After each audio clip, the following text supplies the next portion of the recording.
Picture this. It is November 1944. Back home in the United States, families are gathering around dining tables. The air smells of roasted turkey, cranberry sauce, and pumpkin pie. The radio plays soft music, and for a moment the world feels safe, warm, and united in gratitude. Now transport yourself 4,000 miles away to the German-Belgian border. The air does not smell of food. It smells of wet pine needles, cordite, rotting leaves, and blood. The temperature is near freezing, and a cold, relentless rain turns the ground into a slurry of thick, gray mud. Here, thousands of young American men are not sitting at tables. They are huddled in waterlogged foxholes, shivering in soaked uniforms. They are terrified to lift their heads because the trees above them are exploding. This is the Hürtgen Forest.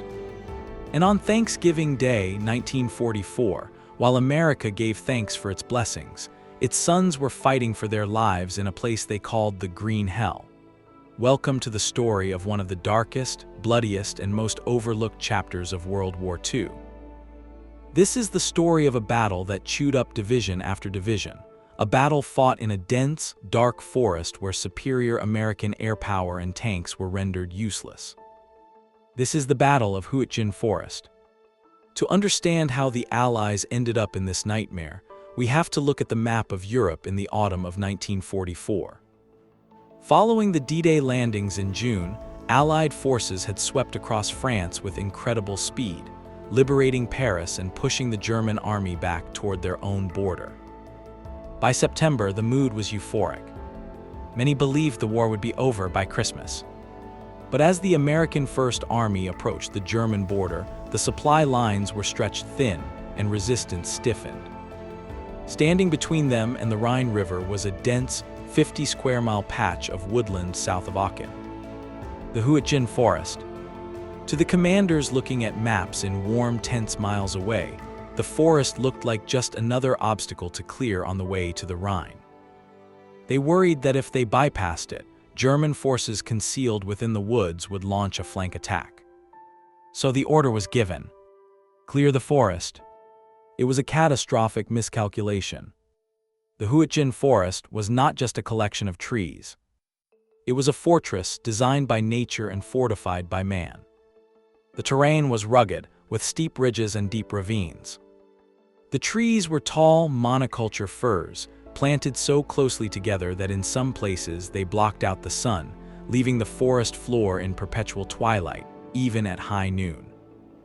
Inside this dark maze, the Germans had integrated the Siegfried Line, a defense system of bunkers, pillboxes, and barbed wire. They knew every trail, every clearing, and every ridge. They had pre-sighted their artillery on the few muddy logging roads that existed. When the American 9th Infantry Division entered the woods in September, followed by the 28th and others, they stepped into a trap. The Americans relied on mobility, tanks, and air support. But in the Hürtgen, tanks couldn't move off the narrow, muddy trails without sliding into ravines or hitting mines. The tree canopy was so thick that spotter planes couldn't see the enemy, making air support impossible. The Americans were forced to fight a war of attrition, soldier against soldier, invisibility measured in yards. But the defining horror of the Hürtgen Forest wasn't just the enemy fire. It was the trees themselves. The Germans used a terrifying tactic with their artillery. They fused their shells to detonate not on impact with the ground, but in the treetops. These were called tree bursts. When a shell hit the top of a 100-foot fir tree, it didn't just explode. It shattered the tree. Razor-sharp shards of wood and hot steel would rain down on the soldiers below. In a normal battle, a foxhole protects you from shrapnel flying horizontally. In the Hürtgen, there was no cover. The death came from above. To survive, men had to dig deep and cover their holes with logs, praying the roof would hold. Then there were the mines. The forest floor was carpeted with them. The most feared was the shoe mine. It was a small box made of wood, which meant it couldn't be detected by metal detectors. Step on it and it would blow off a foot or a leg. It wasn't designed to kill. It was designed to maim, because a wounded soldier requires 2 or 3 others to carry him out, taking more men out of the fight than a corpse would. The psychological toll was immense. The gloom of the forest was oppressive. The constant artillery, the inability to see the enemy, and the sheer misery of the cold rain caused cases of combat fatigue to skyrocket. Men who had survived the beaches of Normandy broke down in the dark woods of Germany. Ernest Hemingway, the famous author, was there as a war correspondent. He later described the fighting in Hürtgen as Passchendaele with tree bursts, comparing it to the senseless slaughter and mud of World War I. And amidst this grinding attrition, the calendar turned to late November. Thanksgiving 1944. The U.S. Army, in a massive logistical effort, decided that every man on the front line should receive a traditional turkey dinner. It was a morale booster, a reminder of home and what they were fighting for. Trucks loaded with hot containers of roasted turkey, mashed potatoes, and gravy made their way as close to the front as they dared. Then, runners carried the food in thermal containers up the muddy trails to the foxholes. The reality of that dinner was a surreal, tragic irony. Veterans later recalled the experience with a mix of nostalgia and horror.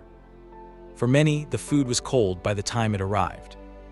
It was raining, as it almost always was. Men ate their turkey with dirty, mud-caked hands, huddled in holes half filled with freezing water. One soldier from the 22nd Infantry Regiment remembered trying to eat his turkey while under mortar fire. The ground shook, dirt flew into his mess tin, mixing with the gravy. Nearby, the bodies of fallen comrades lay waiting for transport that couldn't reach them. The smell of death mixed with the smell of the holiday meal. For some, it was their last meal. The Germans did not observe the holiday. The shelling did not stop for Thanksgiving. Yet in the middle of this brutality, there were moments of profound humanity that transcended the uniform. One such story involves a German officer, Lieutenant Friedrich Lengfeld. In the middle of the battle, near a minefield, a wounded American soldier was crying out for help. He lay in no man's land, bleeding and in agony. Lieutenant Lengfeld ordered his men not to fire. He listened to the Americans' cries for hours. Unable to bear it any longer, Lengfeld organized a rescue squad. Wearing Red Cross armbands, he stepped out into the minefield to try and save the enemy soldier. Tragically, Lengfeld stepped on a mine himself and was killed. He gave his life trying to save an enemy. Today, in the German military cemetery in Hürtgen, there is a monument to him, placed there by the veterans of the U.S. 22nd Infantry Regiment, the very men he was fighting against, honoring his act of mercy. By the time December arrived, the battle had achieved almost nothing strategically. The Americans eventually pushed through, but at a staggering cost.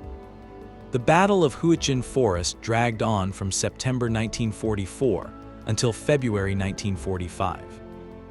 It resulted in at least 33,000 American casualties and incapacitated totals reaching up to 55,000 if you include trench foot and combat exhaustion.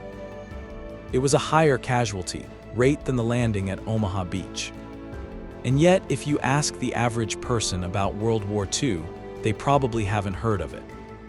Why is that? History is often written about victories, about sweeping maneuvers and brilliant generals. Hürtgen was none of those things. It was a mistake. A tactical blunder where bravery was spent like loose change for ground that held little value. Furthermore, just as the battle was winding down, on December 16, 1944, the Germans launched a massive surprise counteroffensive nearby. This became known as the Battle of the Bulge. The sheer scale and drama of the Bulge completely overshadowed the months of grinding misery in the forest that preceded it. The headlines shifted, and the Hürtgen Forest faded into obscurity. But for the men who were there, the green hell was never forgotten.